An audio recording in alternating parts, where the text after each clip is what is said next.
नमस्कार दोस्तों। ओनो study YouTube channel पर आप सभी का स्वागत है। जैसे कि हम पॉलिटी एंड कॉन्स्टिट्यूशन के अंतर्गत सुप्रीम कोर्ट यानी कि उच्चतम न्यायालय को देख रहे थे। उससे संबंधित हमने कि कैसे उच्चतम न्यायालय का गठन यानी कि उसकी संरचना से चीज़ें देखी थी और उसके कॉलेजियम सिस्टम की कैसे जजों को अपॉइंट किया जाता है, उस प्रक्रिया को हम देख रहे थे। ठीक है।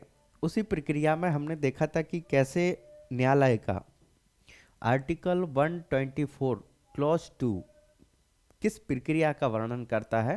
वो प्रक्रिया थी कॉलेजियम सिस्टम। तो उस जो प्रणाली थी उसको हमें देखना था। ठीक है।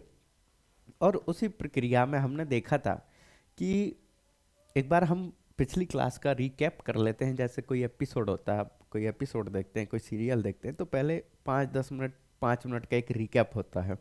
तो उससे क्या होता है कि जो पिछली क्लास होती है तो उसका पूरा रिवीज हो जाता है। तो आप पिछली चीज़ों को और जो आने वाली जो अभी क्लास स्टार्ट होने वाली है उसके बीच में कनेक्टिविटी बन जाती है।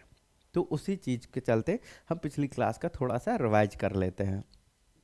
तो हमने सुप्रीम कोर्ट का देख रहे थे, तो नेहरू ने एक संस्था बनाई थी और उन्होंने कहा था कि वरिष्ठतम जो व्यक्ति होगा, वरिष्ठतम जो जज होगा सुप्रीम कोर्ट का, उसको सीजीआई बनाया जाएगा। लेकिन 1973 में इंदिरा गांधी के द्वारा इस चीज का उल्लंघन किया जाता है, वरिष्ठता के सिद्धांत का। ठीक है। और फिर एक क्रिया यानी कि राजनीति का जो सुप्रीम कोर्ट है वो अब राजनीतिक गतिविधियों में उलझ रहा था। यानी कि उसका मतलब है कि सबसे पहली बार न्यायिक प्रक्रिया का क्या किया गया था, वहाँ राजनीतिकरण किया गया था। जैसे अपन कहते हैं कि न्यायालय का भी राजनीतिकरण हो रहा है, राजनीति हर जगह जा रही है, तो उसी चीज को इंगित करती है कि ऐसा तो संविधान में इंदिरा गांधी ने हमेशा इस दलील दी है कि ऐसा कहीं नहीं लिखा है कि वरिष्ठ व्यक्ति ही सुप्रीम कोर्ट का जज बने। और इसी के चलते उन्होंने जब जो केस हुआ था, उस केस का नाम था केशवानंद भारती केस। क्या नाम था? केशवानंद भारती केस। ठीक है। 1973 जब ये केस होगा तो इसमें क्या हुआ था कि जो संसद की शक्ति थी, ठीक है, संसद की जो शक्ति थी उसको सीमित किया गया। क्या किया गया? सीमित किया गया। ठीक है, संसद की शक्ति को सीमित किया गया। तो ये बात तो इंदिरा गांधी को पसंद नहीं आती है।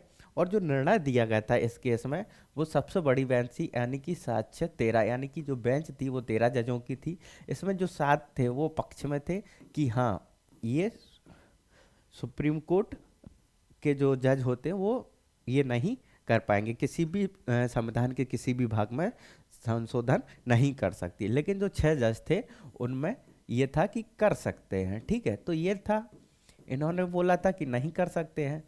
ठीक है। तो इसमें कौन कौन थे? इसमें थे 3 जज इसमें थे जो सीनियरिटी के हिसाब से थे, जिनको क्या बनना था? सुप्रीम कोर्ट के सीजीआई बनना था। वो कौन थे? इसमें से आपको पता है, एक थे सेलर। ठीक है, सेलर थे, इसमें ग्रोवर थे और हेगड़े। ये 3 सीनियर मोस्ट जज थे जिनको, यानी कि अगला सीजीआई इनको बनना था। ठीक है।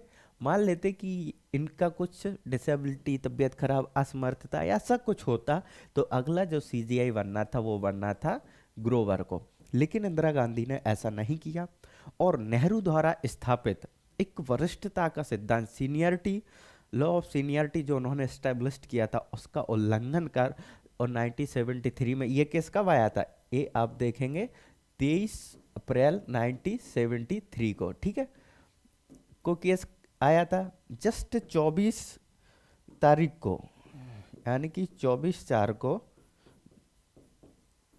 नया सीजीआई बन जाता है। ठीक है। और वो सीजीआई कौन बनता है? जो इस ग्रुप में, जिसने कहा था कि संसद किसी भी पार्ट में संशोधन कर सकती है। अगर संशोधन कर सकती है, इसका मतलब है कि उसके पास सीमित शक्ति नहीं है। ठीक है। तो इसमें सबसे पहले जो थे वो थे एनॉन रॉय।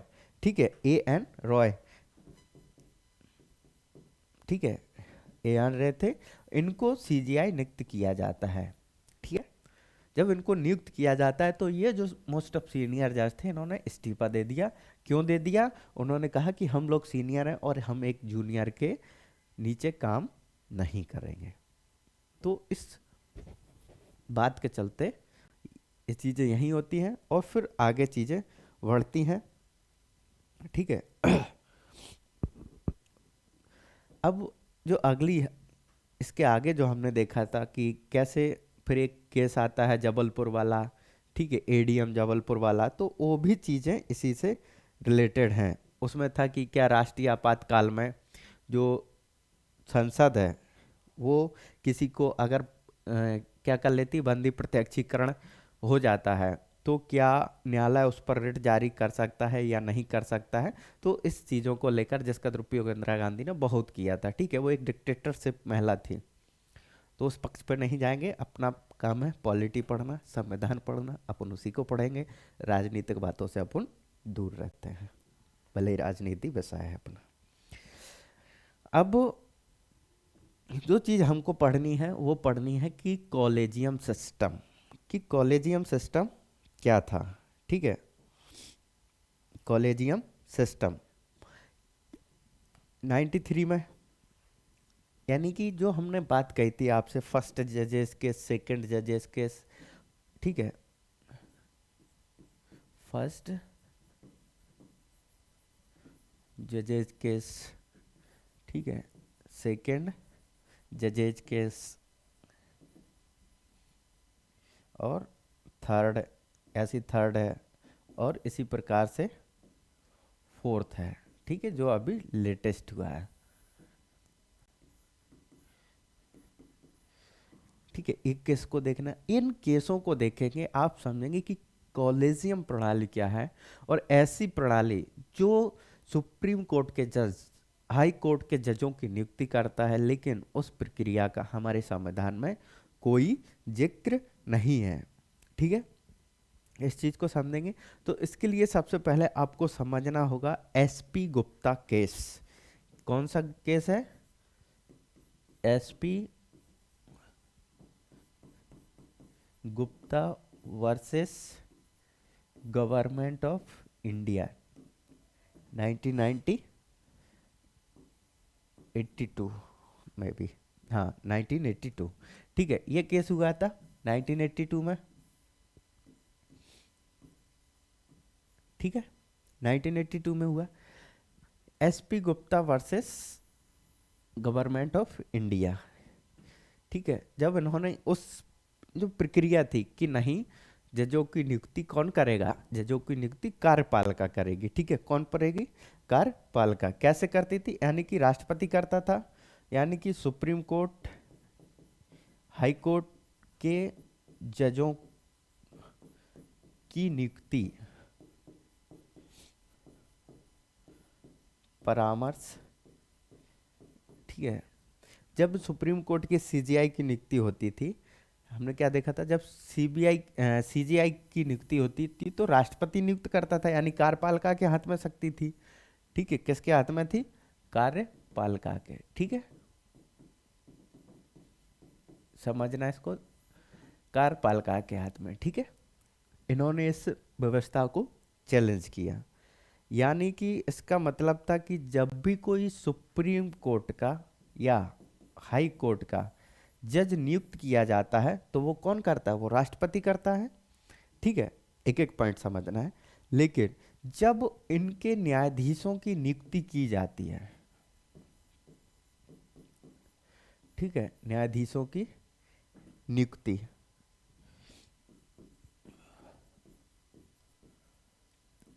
जब नियुक्ति की जाती है तो वो राष्ट्रपति से सलाह लेगा, राष्ट्रपति सलाह लेगा।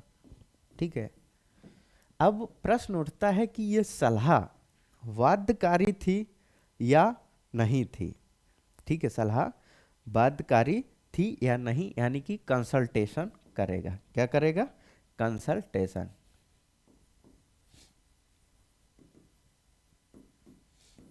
कंसल्टेशन करेगा।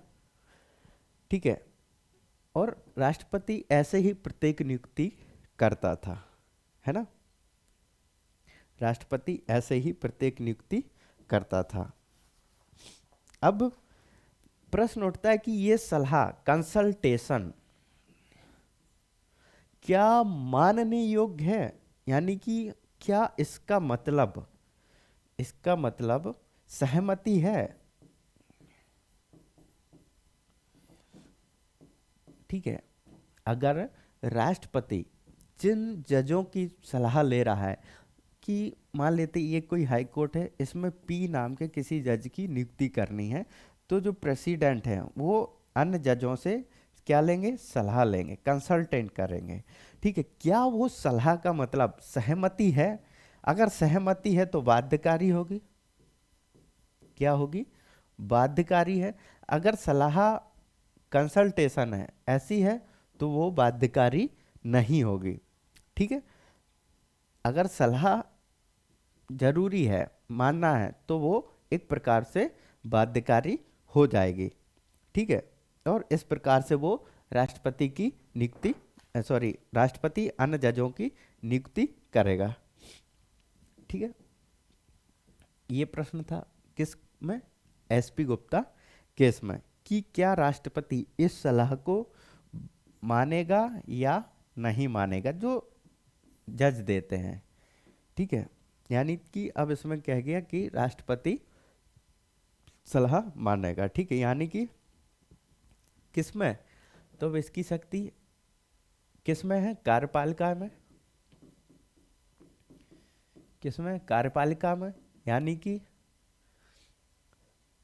अब कार्यपालिका इसकी नियुक्ति करेगा, यानी कि मंत्रिपरिषद। आपने देखा होगा कि राष्ट्रपति मंत्रिपरिषद की सलाह पर काम करता है। ठीक है, तो ये प्रकार का एक राजनीतिकरण था, यानी कि क्या था ये, न्यायालय, यानी कि न्यायालय की स्वतंत्रता पर प्रश्न था। ठीक है, न्यायालय की स्वतंत्रता पर प्रश्न था। इसी प्रक्रिया को कि नहीं, मंत्रिपरिषद या इस प्रकार की सलाह, ठीक है, नहीं चलेगी, और इसी प्रक्रिया को चैलेंज किया गया। और वो चैलेंज किस में किया गया, supreme court advocate on record association case, किस में किया गया, हम कहेंगे सुप्रीम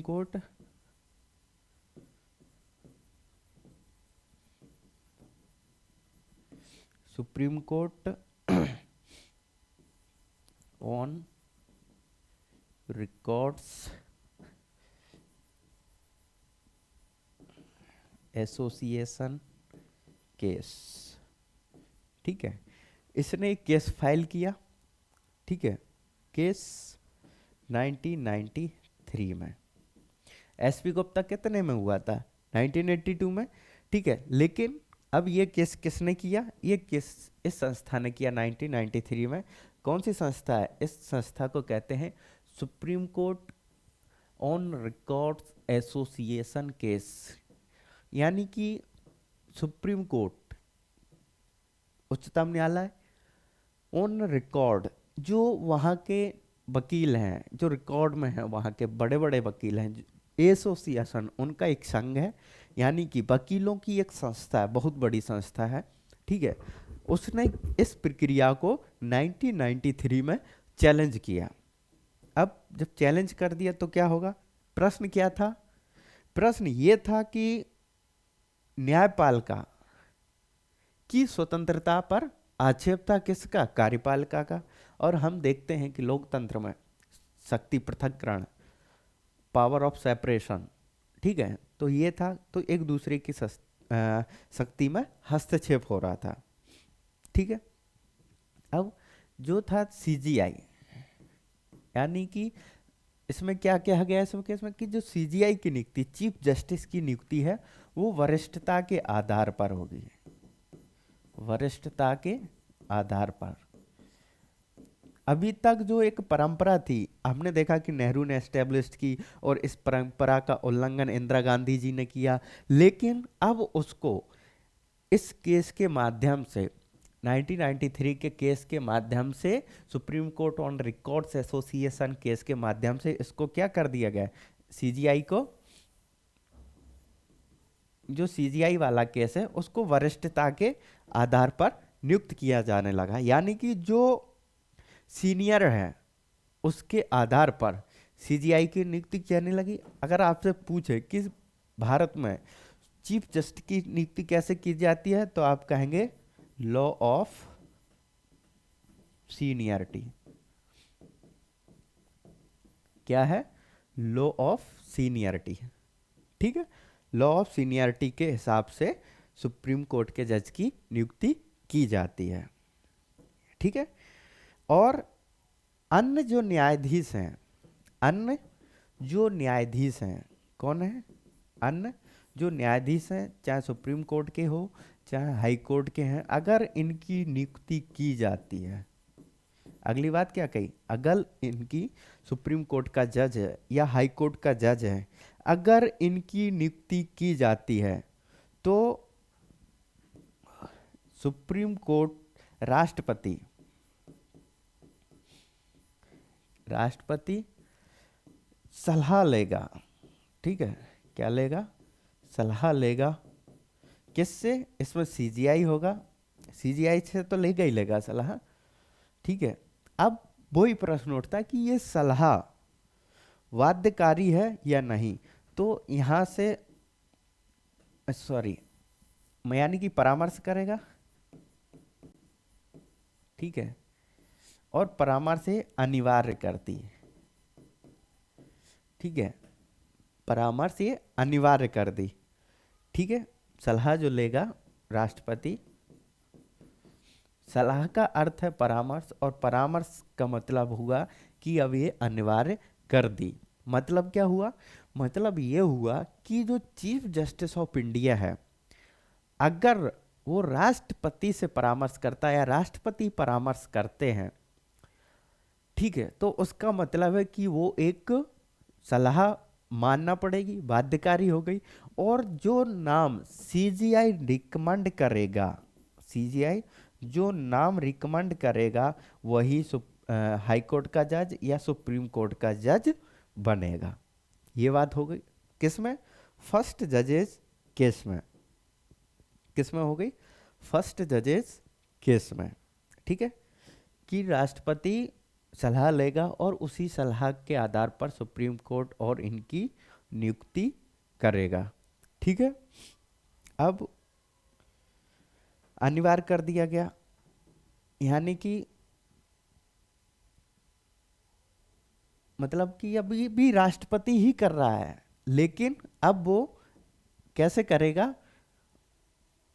अन्य जजों की नियुक्ति सुप्रीम कोर्ट के जज की जो सीजीआई है उसकी सलाह पर। ठीक है, अगली क्या है?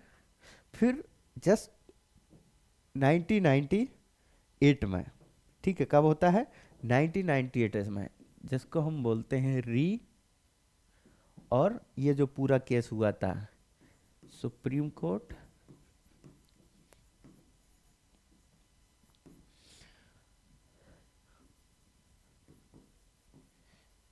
ऑन रिकॉर्ड्स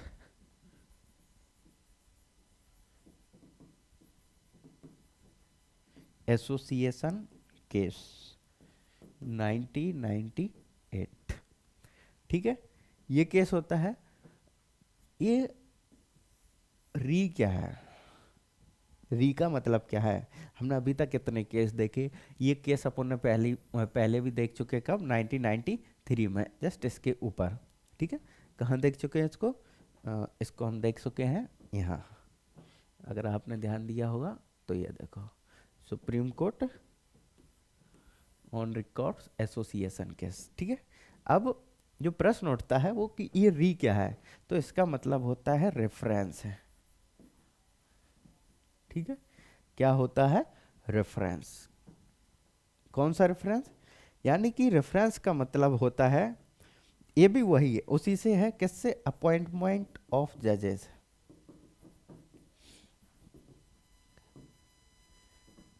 ये भी जजों की नियुक्ति से संबंधित है और इसे हम कहते हैं थर्ड जजेस केस। क्या कहते हैं? थर्ड जजेस केस। और जो पहला वाला था इसको हम कहते थे फर्स्ट जजेस केस, सॉरी सेकंड, इसको बोल लेते हैं सेकंड जजेस केस। ठीक है। और जो इसके पहले वाला जो केस था एसपी, कौन सा था? एसपी वाला केस, इसको हम बोलते हैं फर्स्ट जजेस केस। इसको हम बोलते हैं फर्स्ट जजेस केस। ठीक है। हम कौन सा देख रहे हैं? थर्ड जजेस केस। थर्ड जजेस केस में क्या किया गया? इसमें री लिख दिया और supreme court on records association case appointment. ये भी सुप्रीम कोर्ट के जो जज थे उनसे संबंधित चीजें थी। आपने क्या देखा होता कि एक आर्टिकल, अगर आपने नाम सुना होगा 143, 143, आर्टिकल 143 ये कहता है कि अगर कार्यपालिका कोई न्याय से संबंधित सुप्रीम कोर्ट से कोई जानकारी मांगता है, कोई सलाह लेता है तो ले सकता है। इसके लिए न्यायालय सलाह देने के लिए मना भी कर सकता है और दे भी सकता है। अगर सुप्रीम कोर्ट सलाह दे भी देता है तो राष्ट्रपति उसको मानने के लिए बाध्य नहीं है, यानी कि वो मान भी सकता है और नहीं भी। तो सबसे पहली बात क्या है कि सलाह लेगा राष्ट्रपति। अब ये सुप्रीम कोर्ट के ऊपर है कि वो इसे यस करता है या नो करता है। मान लेते हैं अगर वो यस कर देता है तो इधर राष्ट्रपति, ठीक है, राष्ट्रपति जी उसको मानते हैं या नहीं, यानी कि ये स्वेच्छा पर निर्भर करता है। लेकिन ये प्रावधान है 143 में कि राष्ट्रपति चाहे तो मांग सकता है और ये सुप्रीम कोर्ट के ऊपर है कि वो देना चाहे या नहीं देना चाहे। अगर दे देता है तो यस या नो, ये भी अभी राष्ट्रपति के हाथ में है। तो इस बात पर प्रश्न उठा। ठीक है। और इसी में क्या कहा गया? और इसी में एक नई प्रणाली आई जिसे हम कहते हैं कॉलेजियम सिस्टम।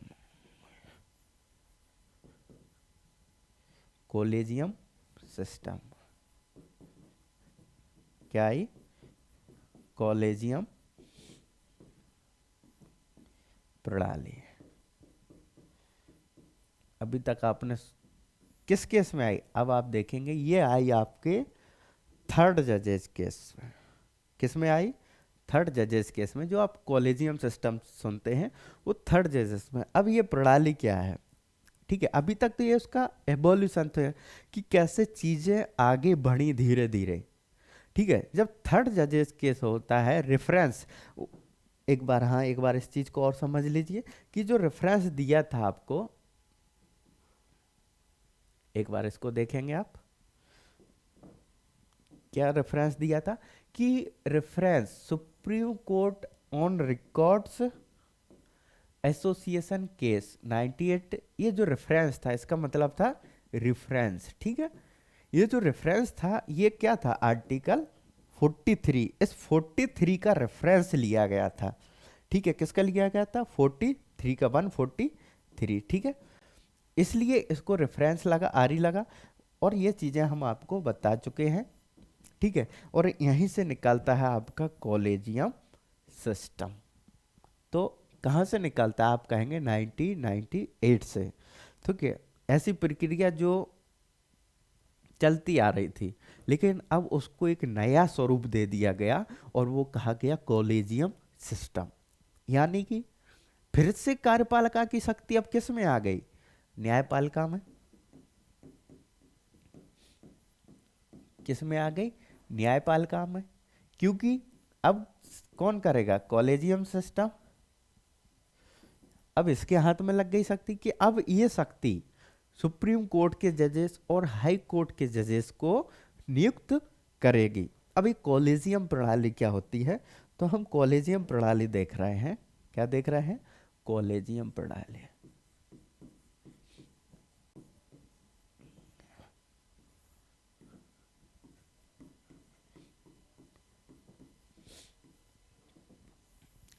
जब आप कॉलेजियम प्रणाली की बात करते हैं तो एक प्रकार की संस्था है जो व्यक्तियों से मिलकर मिलती है।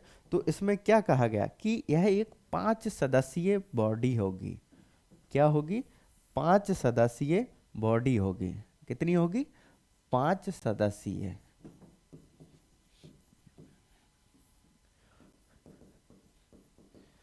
ठीक है, कॉलेजियम क्या है? एक 5 सदस्यीय संस्था है। इसमें कौन होगा? इसमें 2 प्रकार के व्यक्ति होंगे। एक अध्यक्ष होगा और बाकी सदस्य होंगे। ठीक है, एक अध्यक्ष होगा और बाकी सदस्य होंगे। अध्यक्ष कौन होगा? अध्यक्ष आपको पता है कि सीजीआई होगा। कौन होगा? सीजीआई होगा। और 4 वरिष्ठ न्यायाधीश। सदस्य में क्या होगा? 4 वरिष्ठ न्यायाधीश, यानी कि सीजीआई भी एक वरिष्ठ ही है, क्योंकि हमने देखा इसके वरिष्ठ सीजीआई बनने के लिए वरिष्ठता का सिद्धांत चाहिए। एक सेकंड दोस्तों।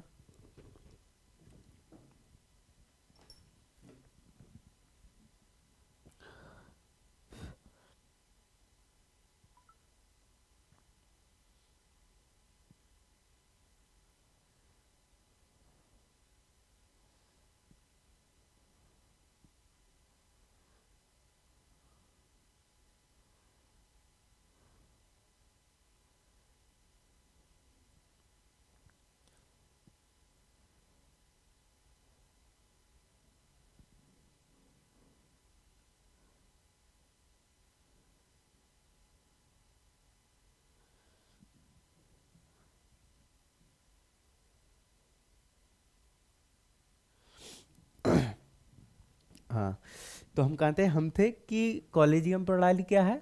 कॉलेजियम प्रणाली एक 5 सदस्यीय संस्था है जिसमें क्या होगा? इसमें एक अध्यक्ष होगा और 4 सदस्य होंगे।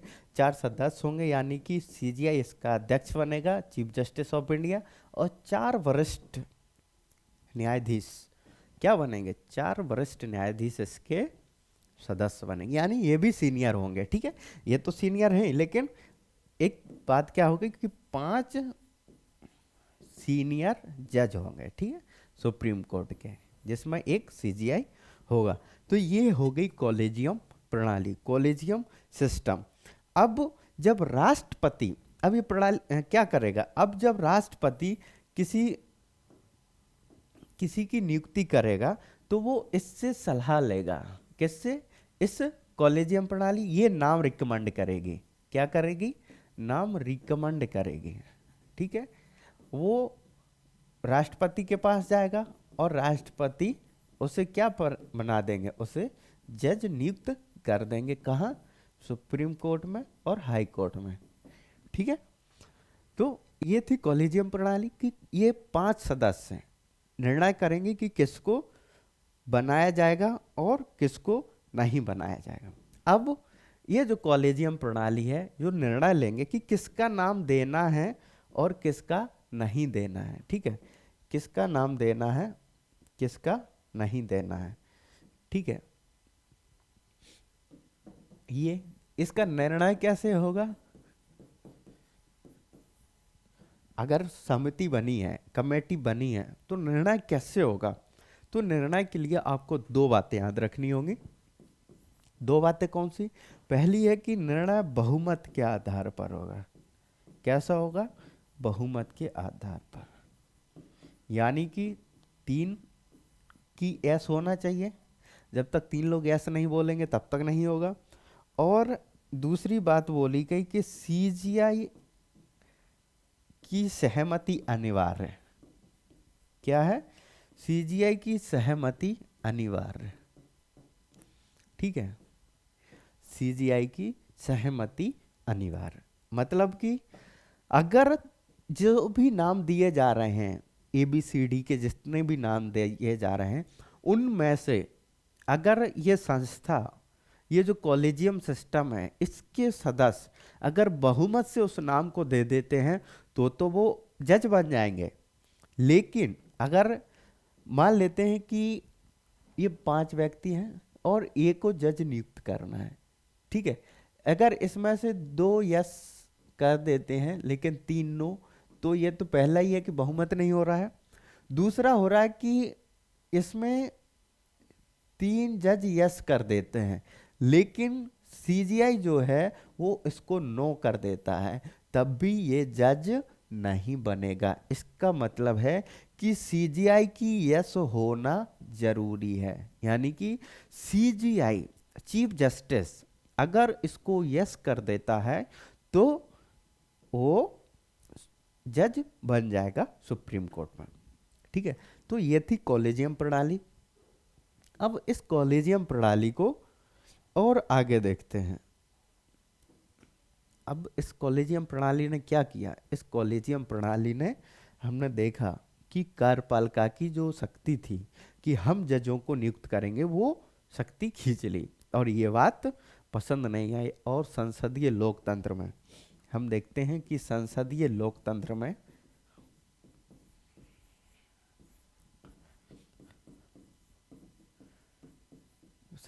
लोकतंत्र में विधायिका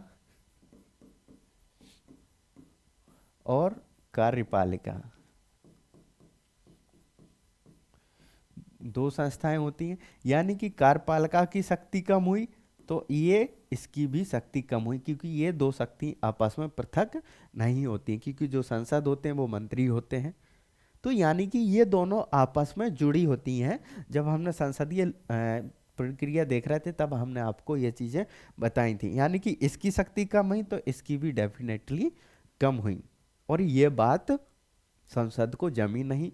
और इसी के चलते उसने एक नया खेल शुरू कर दिया। आपको पता है कि राजनीति अपनी चाल चलती है, जिसकी कोई चाल नहीं होती है, ठीक है। शतरंज में भी घोड़ा तिरछी चाल चलता है, लेकिन राजनीति की वो भी चाल नहीं होती है। और इसी के चलते एक संशोधन लाया गया 2015 में। अगर प्रश्न बनेगा तो यहीं से बनेगा। अब इस चीज को इम्पोर्टेंट मान के चलो।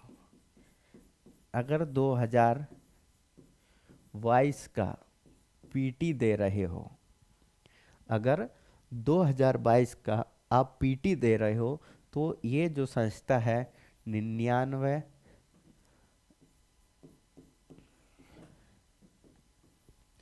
संविधान संशोधन,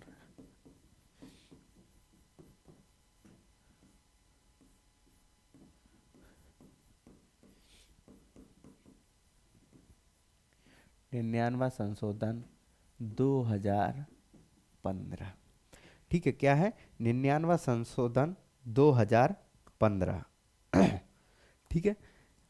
ये संशोधन इंपोर्टेंट है कब? 2000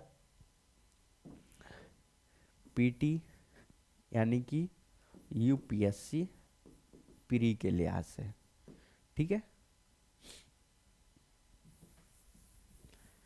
लिख देते हैं कि यूपीएससी प्री 2022 कब है? 5 जून को, ठीक है। उसके लिए ये इम्पोर्टेंट है, ठीक है। अगर इम्पोर्टेंट लिख दिया तो मतलब इम्पोर्टेंट है। जब 99 संशोधन आया, यानी कि संशोधन आया, कोई कुछ चीज जोड़ी गई होगी, और क्या चीज जोड़ी गई वो मैं बताता हूँ। आर्टिकल 3 आर्टिकल जोड़े गए। एक आर्टिकल 124A, 124B, 124C, ये 3 आर्टिकल जोड़े जाते हैं। कैसे? 99 संविधान संशोधन के माध्यम से, ठीक है। तो ये प्री के लिहाज से इंपोर्टेंट है कि कितने आर्टिकल जोड़े गए, हम कहेंगे, ठीक है। 3 आर्टिकल 124 और 123, सॉरी 123B और 124C, यानी कि ये स्वतंत्र आर्टिकल है, क्लॉज में नहीं है, स्वतंत्र आर्टिकल हैं, स्वतंत्र आर्टिकल हैं वो क्लॉज में नहीं है। ठीक है, तो ये आर्टिकल जोड़े गए और ये आर्टिकल में क्या कहा गया कि नियुक्ति की प्रक्रिया, यानी कि जो जजों की नियुक्ति थी, जजों की नियुक्ति कैसे होगी,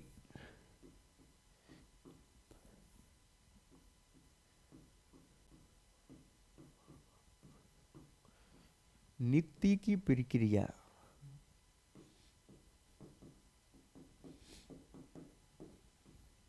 क्या होगी, नियुक्ति की प्रक्रिया का इन्होंने स्वरूप ही बदल दिया और इसके लिए संशोधन के माध्यम से एक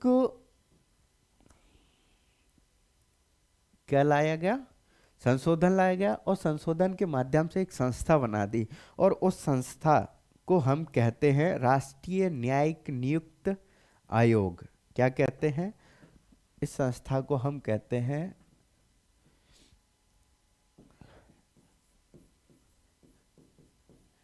राष्ट्रीय, क्या कहते हैं, राष्ट्रीय न्यायिक नियुक्ति। ठीक है, राष्ट्रीय न्यायिक नियुक्ति आयोग। ठीक है, इसी को बोलते हैं नेशनल जुडिशियल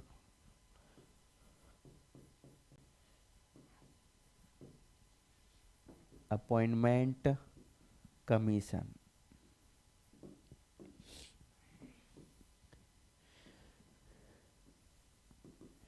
यानी कि इसी को शॉर्ट फॉर्म में अगर हम कहें तो शॉर्ट फॉर्म में क्या बन गए, एन जैक। तो राष्ट्रीय न्यायिक नियुक्ति कमीशन आयोग, यानी कि एनजैक, नेशनल जुडिशियल अपॉइंटमेंट आयोग कमीशन, ये कब बना, हम कहेंगे ये 19th अमेंडमेंट के माध्यम से। ठीक है, कॉन्स्टिट्यूशनल अमेंडमेंट। अब ये संस्था जो हैगी राष्ट्रीय न्यायिक संस्था है, वो क्या करेगी, वो जजों की नियुक्ति करेगी, किसके, सुप्रीम कोर्ट के और हाई कोर्ट के, यानी कि हायर जुडिशरी। हायर जुडिशरी के जो जज हैं उनकी नियुक्ति कौन करेगा, उनकी नियुक्ति अब ये करेगी सुप्रीम कोर्ट के, हाई कोर्ट के जो जज होंगे उनकी नियुक्ति कौन करेगा, उनकी नियुक्ति करेगा एनजेक, NJAC। ठीक है, ये एक संस्था है, वो इनकी नियुक्ति करेगी। ठीक है, अब इसमें क्या होगा, इसमें कौन कौन होगा। ठीक है, सबसे पहली बात कि यह एक 6 सदस्यीय, क्या होगी, एक 6 सदस्यीय आयोग है। ठीक है, 6 सदस्यीय एक आयोग है और इसका अध्यक्ष कौन होगा। ठीक है, अध्यक्ष होगा एक और सदस्य होंगे इसके। ठीक है, तो एक बार हम एनजेक का एक ढांचा बना लेते हैं। ठीक है, NJAC। ठीक है, इसको ले जाएंगे ऊपर। अब इसमें देखेंगे कि कौन कौन होगा।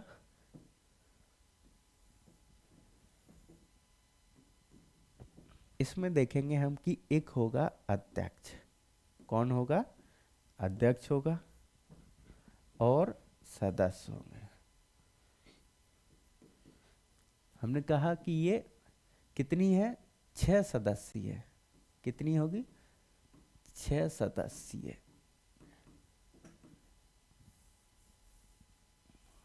ठीक है, यानी कि एनजैक होगा वो कितनी होगी, 6 सदस्यीय, 1 और 5 सदस्य होंगे।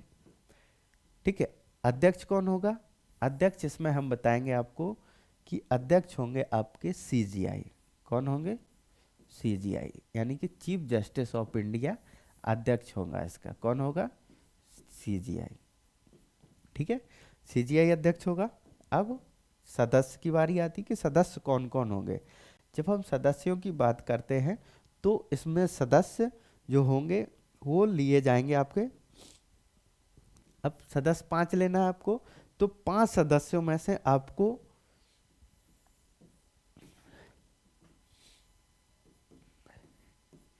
ठीक है 2 लेना है आपको वरिष्ठ न्यायाधीश।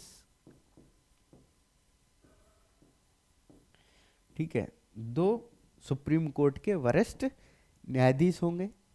एक कौन होगा? एक होगा भारत का विधि मंत्री। कौन होगा? भारत का विधि मंत्री होगा। और एक 2 3 होगा, 2 सदस्य और चाहिए। तो जो 2 सदस्य होंगे, ठीक है, ये 2 सदस्य कौन से होंगे?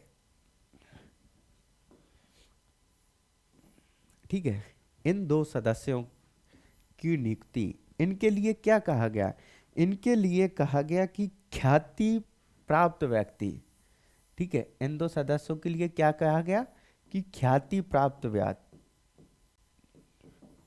ख्याति लब्ध व्यक्ति, यानी कि एमिएंट पर्सन।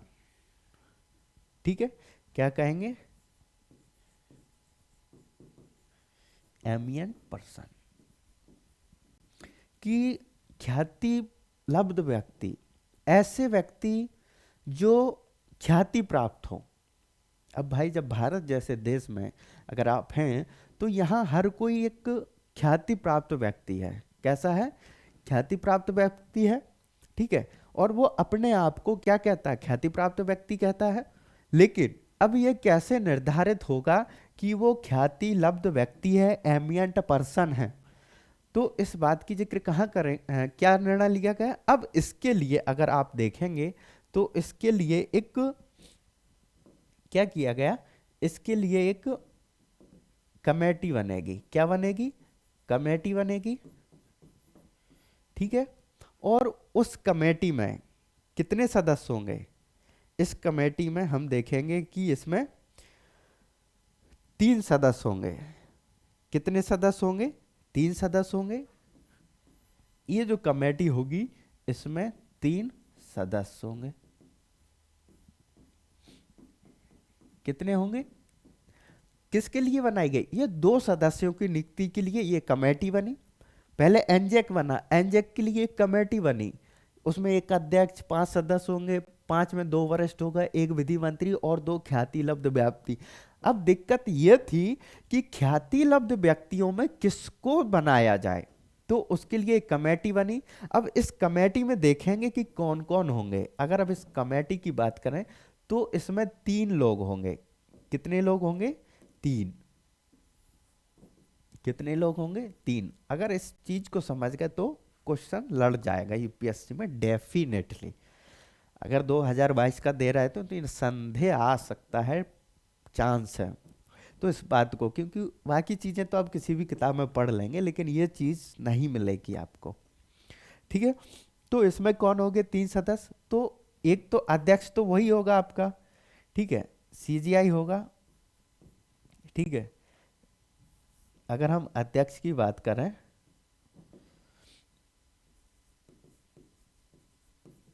अगर इसमें अध्यक्ष की बात करें तो अध्यक्ष तो आपका कौन होगा? आपको पता है कि अध्यक्ष हमारा सीजीआई ही होगा। ठीक है, अध्यक्ष सीजीआई होगा। अब बचे कितना? अब इसमें बचे हैं आपके, एक हो गया 2 व्यक्ति, एक होंगे प्राइम मिनिस्टर यानी कि प्रधानमंत्री, और विपक्षी दल का नेता। कौन होगा? विपक्षी दल का नेता। अगर विपक्ष नहीं है तो सबसे बड़े विपक्षी दल का नेता होगा। तो ये एनजेक की एक संरचना है। ठीक है, तो एक बार जो हमने क्लास देखी है आज की, एक बार उसको रिवाइज कर लेते हैं और फिर हम नेक्स्ट क्लास में देखेंगे कि एनजेक कैसे कार्य करता है, कैसे उसकी कार्य प्रणाली होती है। तो एक बार हम उसको री कर लेते हैं। हम कहाँ थे? ओनो स्टडी बैकग्राउंड देखा था हमने, तो इससे कोई मतलब नहीं है अपन को। हम फर्स्ट जजेस सेकंड जजेस केस देख रहे थे। हाँ, अब जो मेन मुद्दे की बात थी वो ये थी कि जो एसपी गुप्ता जो केस हुआ था, ठीक है, क्या हुआ था? SP Gupta case, government of India versus 1982 में। ठीक है, जब ये 1982 में होता है तो इसमें क्या होता है कि राष्ट्रपति जब सुप्रीम कोर्ट के जज की सीजीआई की नियुक्ति कर देता है, लेकिन अपॉइंटमेंट ऑफ जजेस जो high court and supreme court के होते हैं उनकी भी नियुक्ति करता है, तो उसके लिए वो जब सलाह लेता है, ठीक है, उसके लिए भी जब वो सलाह लेता है, परामर्श लेता है, ठीक है, क्या करता है? परामर्श, परामर्श करता है, कंसल्ट करता है, ठीक है, परामर्श कंसल्टेशन, ठीक है, कंसल्टेशन करता है। तो इसका मतलब क्या होता है कि वो क्या सलाह लेगा?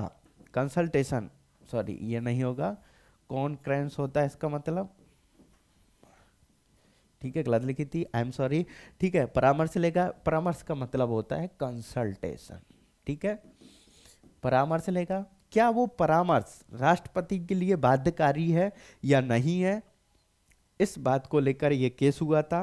ठीक है, परामर्श लेता है, सहमति बाध्यकारी नहीं है, और ये शक्ति किसके पास चली जाती है? कार्यपालिका के पास, यानी कि मंत्रिपरिषद के पास। ठीक है, किसके पास चली जाती है? मंत्रिपरिषद के पास चली जाती है। और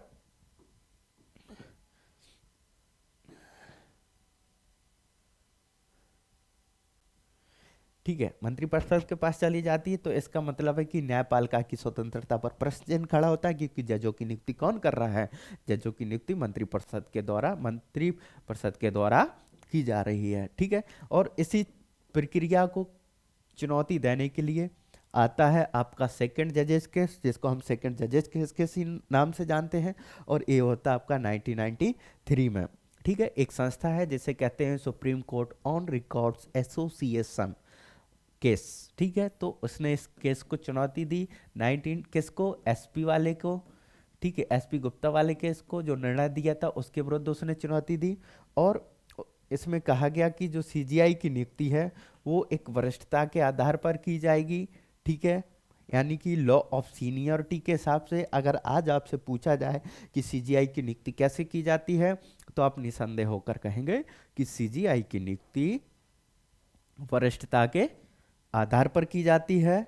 ठीक है, और जब अन्य सुप्रीम कोर्ट के और हाई कोर्ट के जजों की नियुक्ति की जाएगी तो इसमें राष्ट्रपति किससे सलाह लेगा? सीजीआई से सलाह लेगा। किससे सलाह लेगा? सीजीआई से सलाह लेगा। फिर से वही प्रश्न उठता है कि परामर्श अनिवार्य होगा, और इसमें अब परामर्श को अनिवार्य बना दिया गया, यानी कि अब कार्यपालिका की शक्ति को यहाँ कम कर दिया गया। क्या कर दिया गया? अब कार्यपालिका की शक्ति को यहाँ कम कर दिया गया है। ठीक है, यानी कि न्यायालय, एक ही प्रश्न उठता है कि न्यायपालिका की स्वतंत्रता, ठीक है, उसके आधार पर ये चुनौती देते हैं। अब यहाँ कर दिया गया, यानी कि जो सीजीआई नाम रिकमेंड करेगा वही सुप्रीम कोर्ट या हाई कोर्ट का जज बनेगा। आई समझ में? ठीक है, अगला क्या होता है? अगला भी देख लेते हैं कि कुछ होता है कि नहीं। ठीक है, फिर आता है थर्ड जजेस केस।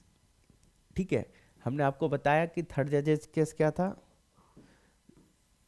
री, ये री लिखा है, ठीक है, री supreme court on records association, ये फिर से उस चुनौती को देता है, और 1998 में, ठीक है, जब ये केस जाता है, यानी कि, और वहाँ ये भी अपॉइंटमेंट ऑफ जजेस, यानी कि रेफरेंस कहाँ से लिया गया? जब आर्टिकल 143, इसको देखेंगे। इसमें ये सलाह से संबंधित है कि राष्ट्रपति सुप्रीम कोर्ट से सलाह ले सकता है।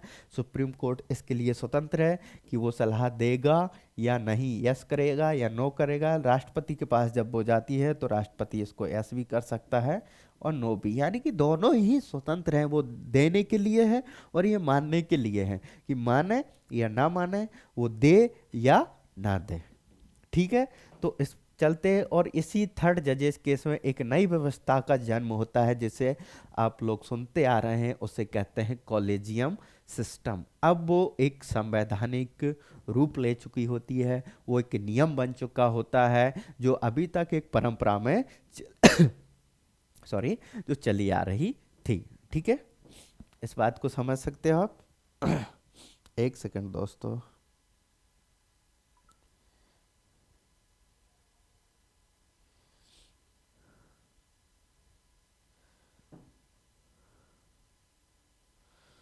ठीक है, कॉलेजियम बन जाता है। फिर अब इस कॉलेजियम को हम देख रहे थे कि कैसे एक कॉलेजियम,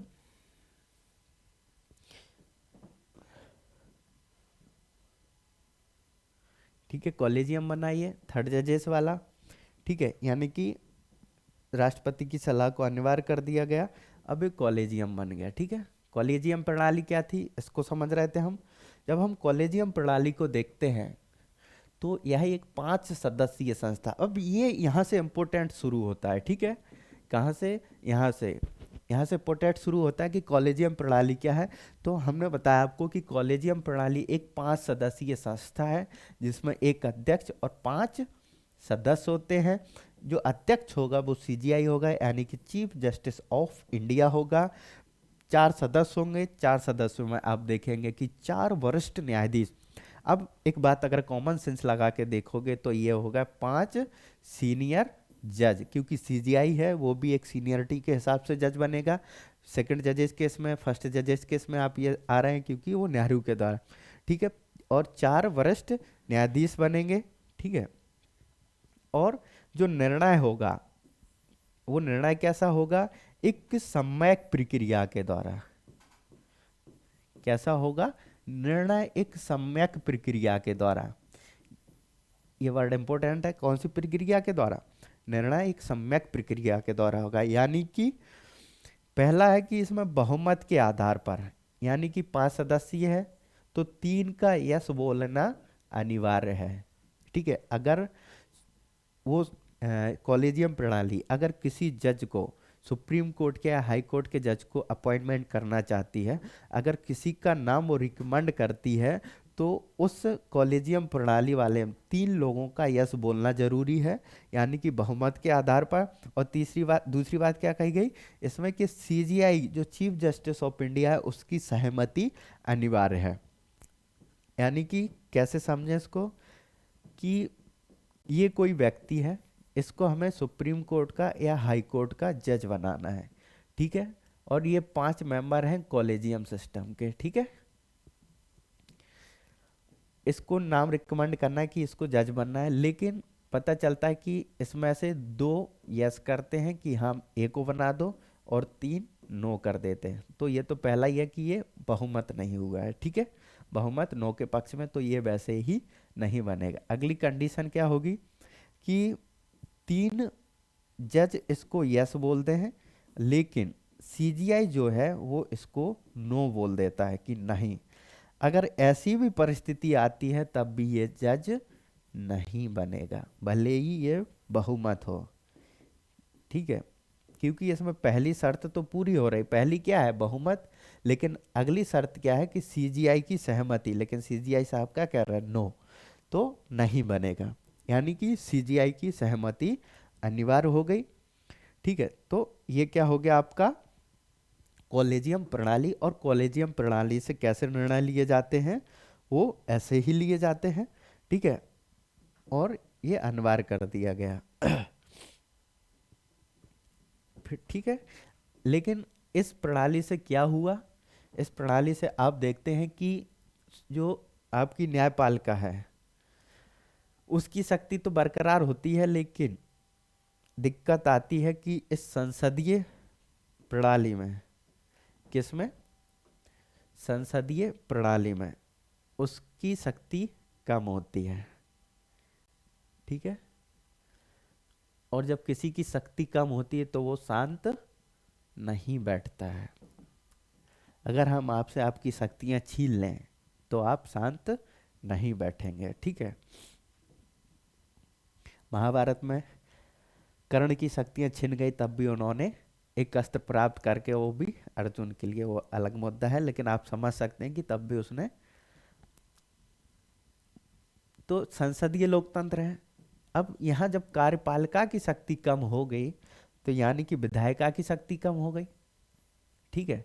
ये दोनों आपस में कनेक्टेड है, अलग नहीं है। यहाँ सेपरेशन ऑफ पावर है, लेकिन उस लेवल का नहीं जो इन दो संस्था और न्यायपालिका।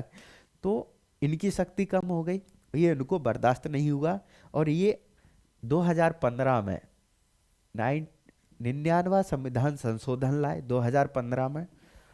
और इन्होंने जजों की नियुक्ति से संबंधित पूरी प्रक्रिया को ही बदल दिया, कॉलेजियम सिस्टम को ही बदल दिया, और उसके स्थान पर ये लाए जिसको हम बोलते हैं एनजैक, यानी कि क्या बोलते हैं, एनजैक यानी कि राष्ट्रीय न्यायिक नियुक्ति आयोग, ठीक है। अभी तक पूछा नहीं गया, संभवतः है कि इस बार पूछा जाए, क्योंकि इसकी संरचना बड़ी ही जटिल है।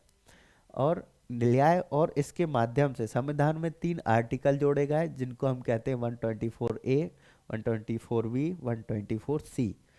ये आर्टिकल जोड़े गए, ठीक है। और एक कमीशन बनाया गया, नेशनल जुडिशियल अपॉइंटमेंट कमीशन। ये कमीशन बनाया जाता है, और इसकी संरचना में क्या होगा, इसकी संरचना में आप देखते हैं कि कितने व्यक्ति हैं, 6 सदस्यीय एक आयोग होगा, ठीक है। इसमें एक अध्यक्ष होंगे और 5 सदस्य होंगे, ठीक है। तो हम आपको क्या बता रहे थे, एनजैक की संरचना, ठीक है। अगर ये समझ गए तो आधा काम हो गया, ठीक है। एनजैक बनाया गया, हमने क्या कहा था कि इसमें एक अध्यक्ष होगा, ठीक है। 5 सदस्य होंगे क्योंकि टोटल 6 सदस्य ये है, ठीक है। अध्यक्ष इसका सीजीआई होगा, ठीक है। और इसमें जो 5 सदस्य हैं, 5 सदस्य में कौन कौन होगा, आप देख रहे हैं कि इसमें 2 वरिष्ठ न्यायाधीश, यानी कि आधा कॉलेजियम आ गया इसमें, क्योंकि कॉलेजियम में 4 वरिष्ठतम न्यायाधीश थे। तो इसमें कितने ले लिए हमने, 2 ले लिए। एक ले लिया भारत का विधि मंत्री, लॉ मिनिस्टर, और जो अगला है 2 सदस्य। दिक्कत यहाँ आती है कि 2 सदस्य, और इसके नीचे लिख दिया कि ख्याति लब्ध व्यक्ति, यानी कि जिनको ख्याति प्राप्त है। अब ख्याति तो किसी भी क्षेत्र में हो सकती है, हर कोई अपने आप को ख्याति मानता है। अगर गांव के व्यक्ति से मिलोगे तो वो कहेगा कि पूरा गांव उन्हीं से द्वारा संचालित होगा। अगर किसी व्यक्ति से मिलोगे तो वो कहेगा कि नहीं, सारी जिम्मेदारी हमारे ऊपर है और हम ही सब कुछ है। तो भारत में ऐसा अक्सर होने को मिल जाता है कि नहीं, हम ही सब कुछ है, ठीक है। तो 2 ख्याति लब्ध व्यक्ति कौन होंगे, तो इसके लिए भी कि कौन ख्याति लब्ध व्यक्ति होगा, उसके लिए एक कमेटी बनेगी, और वो कमेटी में होंगे 3 सदस्य। किसको, 2 व्यक्तियों के नियुक्त करने के लिए 3 सदस्यीय एक और कमेटी बना दी। एक तो ये है ऑलरेडी एनजैक, ठीक है, उसके अंतर्गत एक और कमेटी 3 सदस्यीय, उस कमेटी में 3 सदस्य होंगे, और उसका अध्यक्ष भी कौन होगा, उसका अध्यक्ष होगा आपका सीजीआई, ठीक है। उसका अध्यक्ष कौन होगा, सीजीआई होगा, और उसका एक सदस्य कौन होगा, प्राइम मिनिस्टर होंगे, और एक सदस्य होंगे उसका विपक्षी दल का नेता। आज की क्लास में हम इतना ही देखते, इसकी संरचना देख ली है। अभी देखेंगे कि इसमें 2 सदस्य में एक सदस्य कौन होगा, यानी कि सदस्य कौन होंगे, ठीक। इस बात को भी देखेंगे, और इससे संबंधित कुछ और अन्य पक्षों को देखेंगे। आज की क्लास यहीं समाप्त करते हैं। आशा करते हैं कि आप सुरक्षित होंगे। कोरोना का नया वेरिएंट ओमिक्रॉन है जो अधिक प्रभावी है। घर रहें, सुरक्षित रहें, और परिवार वालों को भी सुरक्षित रखें। Thank you.